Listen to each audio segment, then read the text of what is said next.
ओम नमो भगवते वासुदेवाय नमः। स्वागत है आप सभी के अपने YouTube channel Hariom Sharma money tips पर।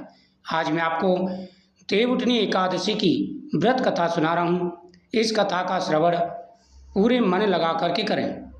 व्रत का पुण्य फल तभी प्राप्त होता है जब भगवान की कथाओं का श्रवण किया जाए।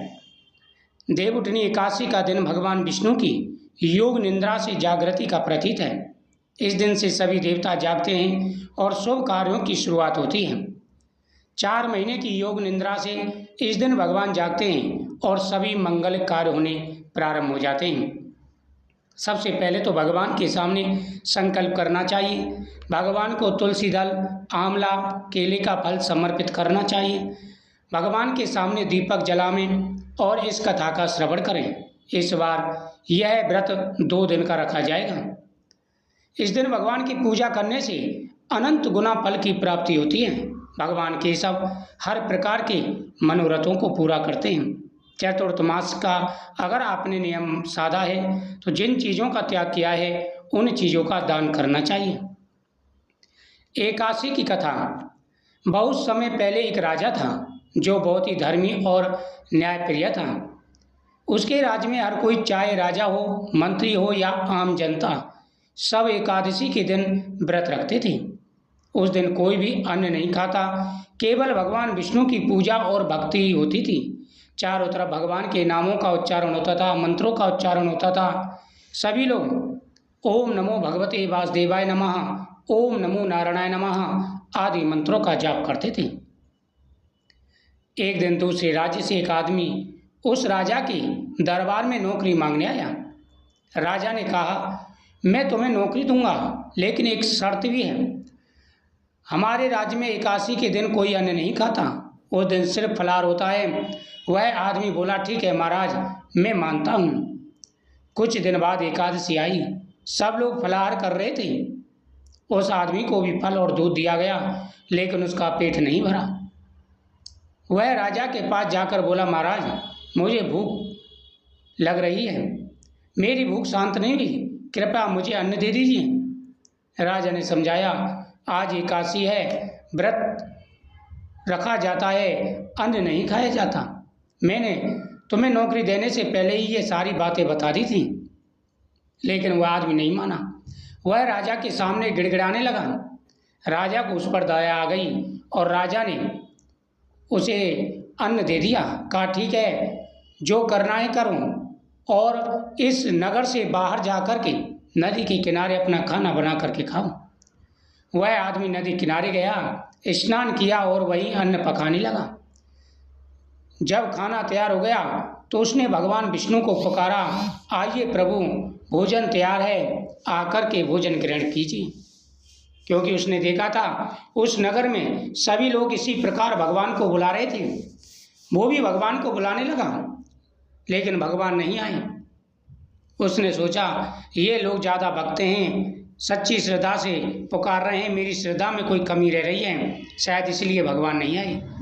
वह सुबह से शाम तक बैठा रहा, भगवान को पुकारता रहा, भगवान पर की भक्ति करता रहा।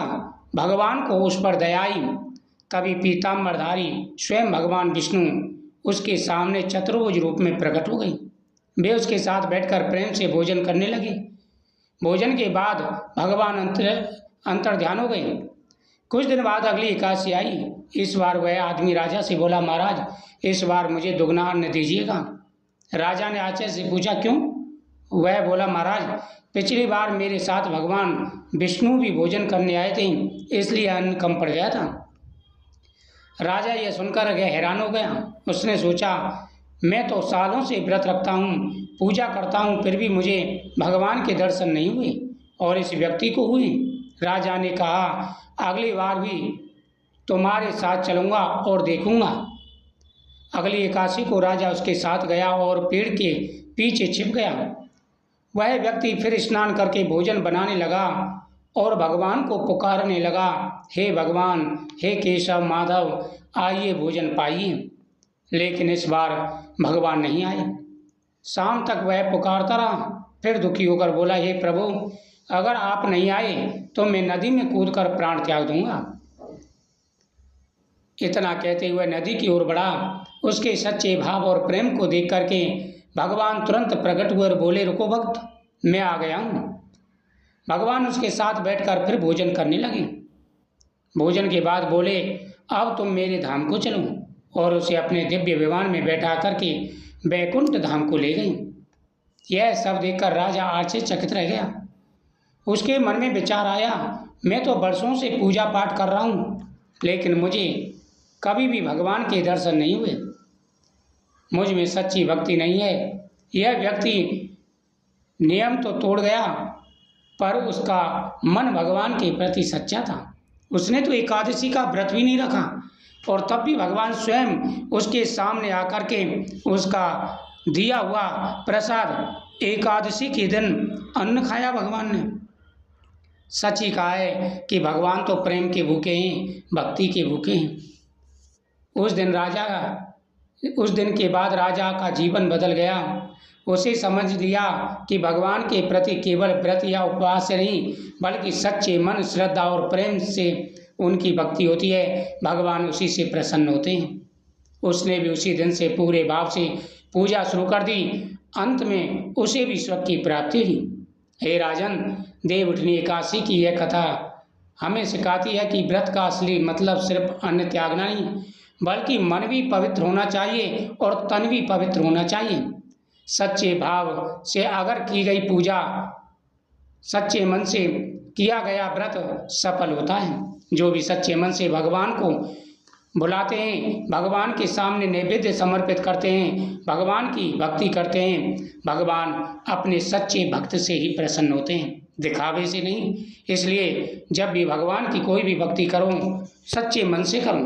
प्रतिदिन भगवान के सामने नैवेद्य समर्पित करो और भगवान के सामने चढ़ाया गया नैवेद्य खाओ।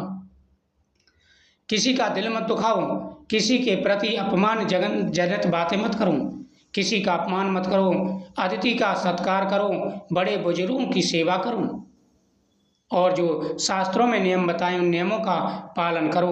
भगवान विष्णु आपकी हर मनोकामना पूरी करेंगे। ओम नमो भगवते वासुदेवाय नमः।